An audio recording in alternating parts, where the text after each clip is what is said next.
Prying loose the remains of the fallen SDF-1, the Robotech Masters' lost protoculture factory, a detachment of bioroids was discovered by a patrol from the Army of the Southern Cross. The Earth's been invaded for a second time. Nobody's sure just why, but we know who's responsible. An alien force calling themselves the Robotech Masters. The Robotech Masters look as human as you or me.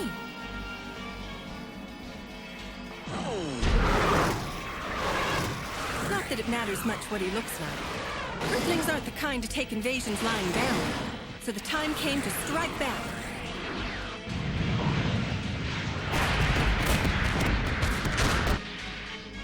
It was my fault that Bowie, one of my troopers, was captured by the bioroids. So the least I could do was try to make amends by rescuing the poor guy.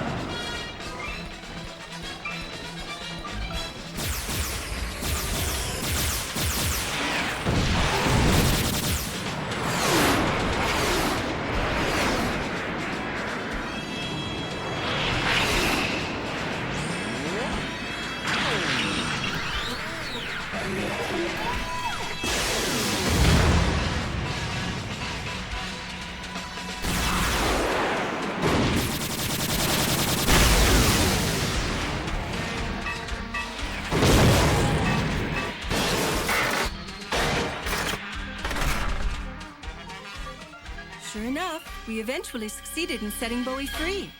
The question remains, what do we do now?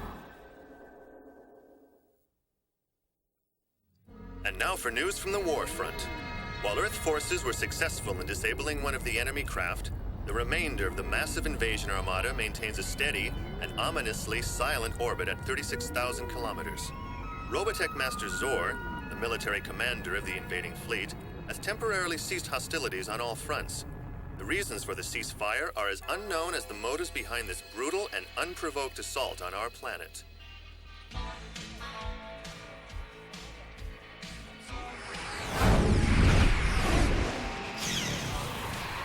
Huh. Wow. You get assigned a district like this, and patrol duty doesn't look so bad after all. Well, men, this is going to be a true test of your character. All right, everybody, we start our patrols from here, and don't do anything I wouldn't, Yes, ma'am. Okay, I'll patrol the discos. And I'll start with that bar over there. Yeah, you'll end with it too. Angelo, why do I have this feeling you'd rather be staying here, Because you're a mind reader, I guess.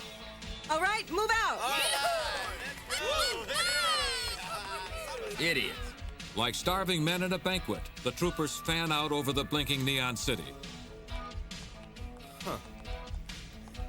Huh? Lady, this is your lucky night. You seem to like that coat a lot. What? I admire your taste. Will you buy it for me, Well, now, I just might be persuaded. Let's see. Yikes! That's more than I make in a year! On second thought, red's not your color. Listen, why don't you and I go someplace and get ourselves a drink, Thanks anyway. Maybe some other time. Sure. Some other time. Anytime you say. Maybe I come off too insincere. Well, it's her loss. Gentlemen, I'm afraid I have some very grim news. According to this report, Zor has broken his self-imposed ceasefire. At 0800 today, he attacked our suburban base station in Sector 3. The entire sector with all its inhabitants was destroyed. 20 survivors were taken prisoner by the enemy. The populace is understandably in a state of near panic. There's been rioting, and the airwaves are jammed with people wanting to know what the devil's going on. I want to know how this could happen. Excuse me, Supreme Commander, but how on earth could we be caught so completely off guard? Sir, I'm sorry I can't explain it. I wish I could. But what's past is past, and we must look forward now. Our only viable response is to strike back quickly and with force. Obviously, we must demonstrate to the enemy that we are willing and capable of defending ourselves. And Chief of Staff Emerson, do you share the Commander's opinion? Speaking candidly, sir, we know next to nothing about Zorn. Until we do, I cannot recommend any mission that would risk our men and ships. What are you saying? We're talking about the fate of the Earth here. I'm aware of that, but tell me what will be gained by sending our pilots to almost certain destruction. I will not stand for this. You are in no position, sir, to question the abilities of our fighting forces. Very well, Commander. Prepare to attack. Oh, the fools.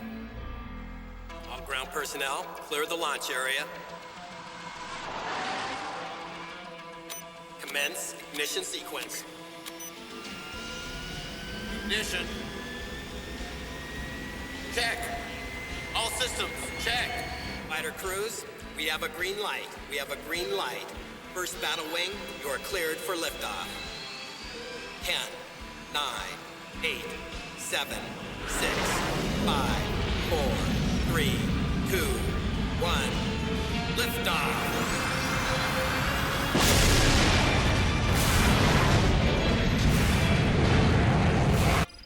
First wing is away. Second battle wing, take off. The Robotech fighters thunder down the runway and take off, answering their call to glory.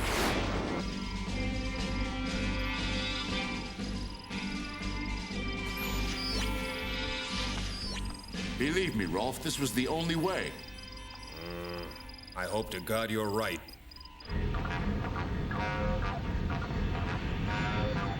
On my order, fire!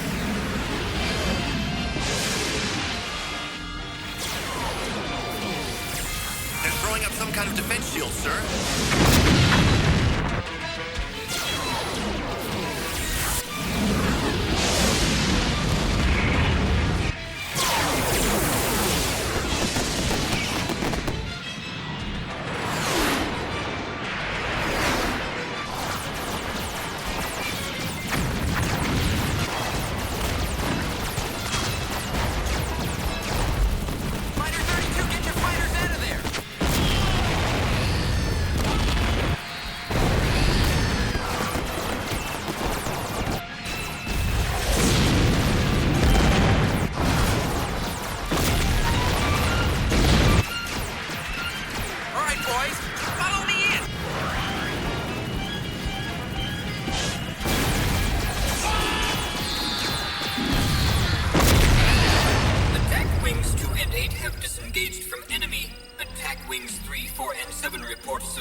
How can this be happening to us?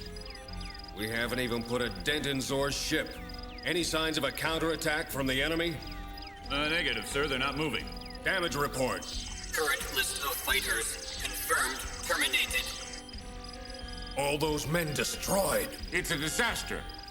We'd better call off the attack. All units disengage. Return to base at once.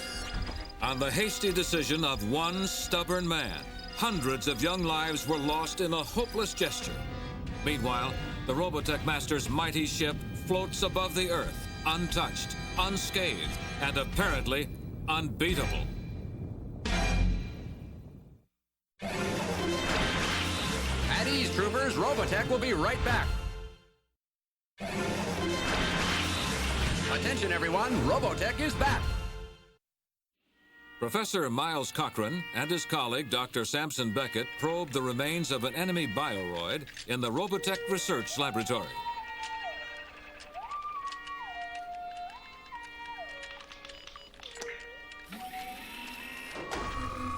I am now activating ultraviolet scanner.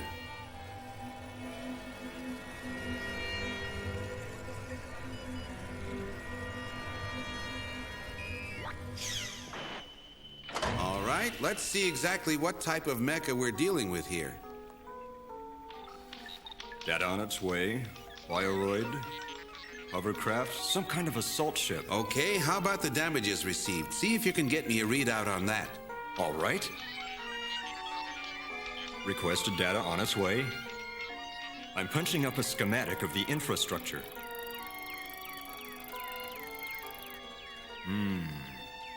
As you can see, internal damage is minimal. Look, Professor, I just can't believe it. Try focusing the probe on that area. Right. No mistake, definite traces of biogenetic matter. That means there was something alive in that thing. Something with a highly complex genetic code. Just look at it. Can you extrapolate an image of whatever it was? thought so. Incredible! I bet it's human.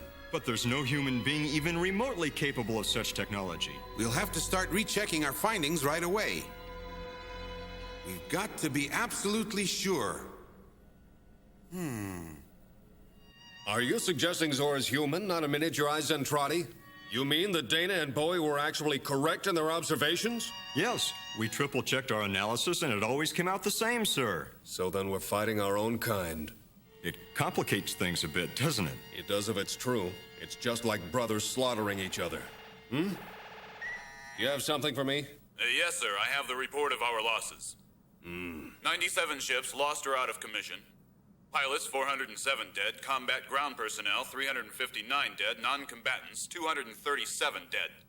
And to the best of our calculations, 319 missing in action. Those missing in action, where are they? Unfortunately, they are all adrift somewhere out in space, sir. Are you sure of that? Sir? Nothing. Out. There you go. If you knew how much I needed this. I know, it's certainly not very encouraging. And that was only one ship. I tell you, they could have got through if they hadn't have been called off. Angie, I'm telling you, that ship's design renders a frontal assault a complete impossibility. Huh. I almost forgot that the professor knows everything. Well, I know enough to realize that today's attack was nothing but an exercise in utter futility. I'd say that's kind of obvious, isn't it? There must be some weak spot in that ship. Exactly right. To start with, I deduce that his ship is not powered by an engine as we know it. But how does the thing get from place to place without an engine? It apparently folds space by twisting opposing forces. Space folding, huh? So if you upset the hyperbalance, you've got yourself an unstable ship. What exactly are you thinking about, Dana? An ancient offensive military strategy. Try that again? Don't worry about it. Come on, Louis. We've got work to do. Huh? It's only a theory, I admit. But it's based on very sound reasoning. I've scanned the entire ship for a central power source. As you can see, there's no sign of one anywhere. But I found a biomagnetic induction network. It seems to be creating a perpetual biomagnetic cycle by drawing the protoculture molecules together and then forcing them apart. Yeah, but what does that have? It appears to harness the power of these two strong megaforces. Through magnetic bonding. You see, the ship's structure is simultaneously trying to explode and implode. And this reaction is the real source of its power? So if we destabilize the bioequilibrium of that reaction, we'll knock the whole thing out of whack, right? Yes, theoretically. Well, then, you find the right spot, and we'll see the job gets done. I don't think the Chief of Staff will choose you for the mission. Not with your track record. Oh, I beg to differ. I think we're the perfect choice. Later, at the headquarters of Dana's squadron, Professor Cochrane agrees completely. We're the only ones with a chance to knock that thing out of the sky. Bowie, General Emerson is a very reasonable man, and he was a friend of your father's. He'll understand. But that was years ago. I know you resent the fact that your dad asked him to keep an eye on you. But why take that out on us? This is your chance to show those dinosaurs what the younger generation can do.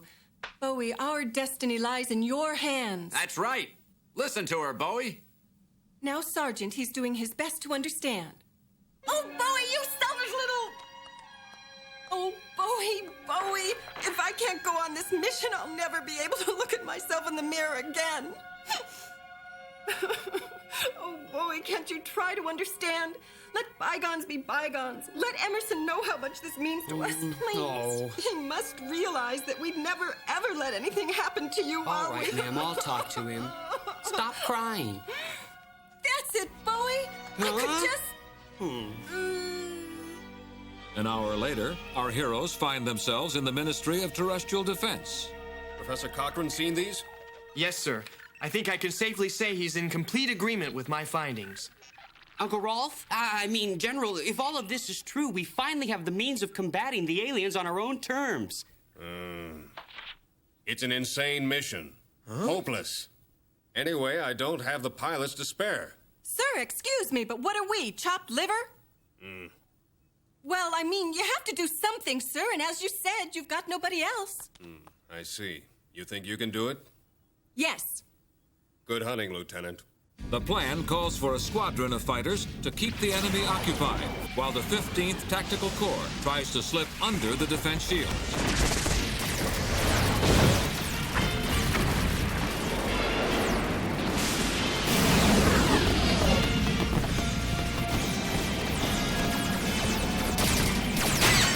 Just a scratch. Maintain course. Here we go. We did it! We made it through! Out of the frying pan! Open landing doors.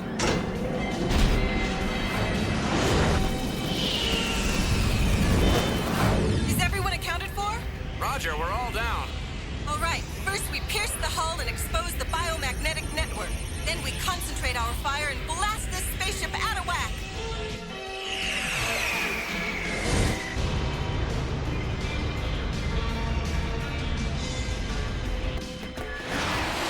Uh-oh, we've got company. Forget the bioroids. We're not after them.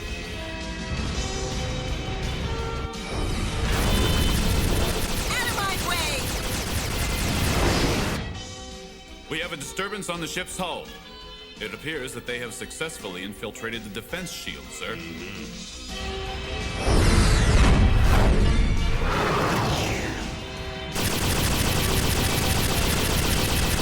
Sorry, guys. You'll have to do better than that.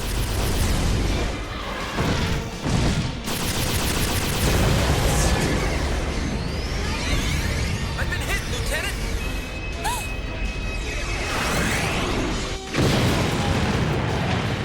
Louis, Battloid!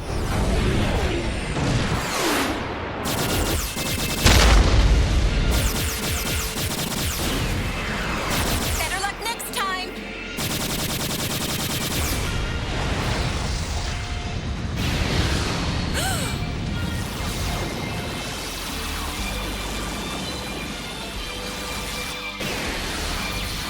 Louis, did we do it? Yes, ma'am. It looks like we found that biomagnetic network. That's what we came here for. Let's hit it. Here we go.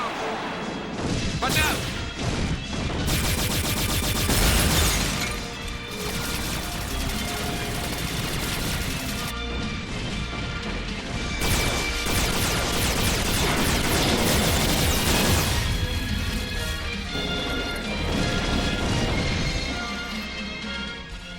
That's it, Lieutenant. The reactor that harnesses the magnetic bonding. If we hit the base of the tower with a hypermagnetic particle beam, we'll destabilize the entire system. Then let's do it to it. Look out!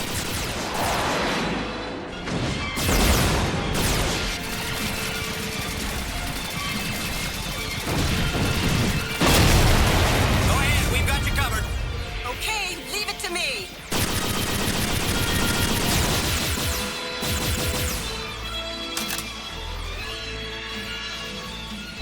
I suggest you hurry. I'm just finding my range. There.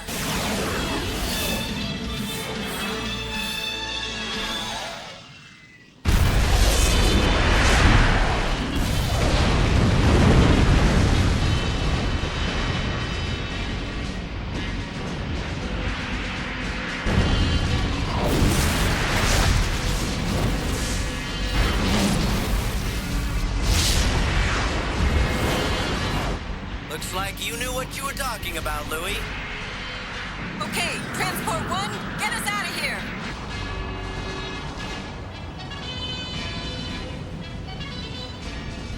It's breaking up. I never would have believed it. Assault force, stand by. Mobilize all forces at Zor's landing point at once. Yes, sir. Once a seemingly invincible source of terror, now a helpless mass of burning wreckage, the great ship sinks like a dying beast onto the cold, hard earth.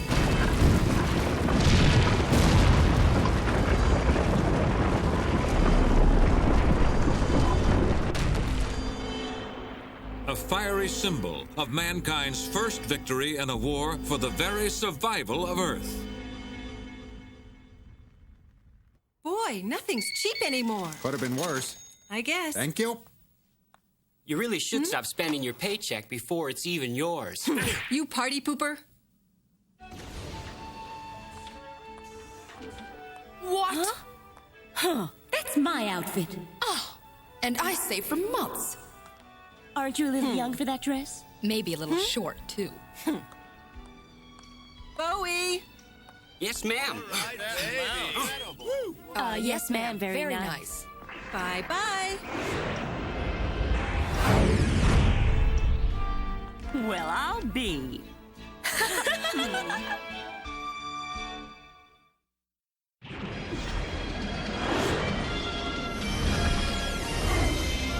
In our next episode, the war returns to the Earth as the Robotech Masters press the attack. The control of protoculture is essential if the Robotech Masters are to maintain their hold on the interplanetary syndicate that they have created. And so, a battle which starts out with regimented discipline and high hopes for victory on both sides degenerates into a brutal and undefendable high-tech brawl. Be sure to be watching next time for Prelude to Battle, the next chapter in the thrilling adventures of Robotech.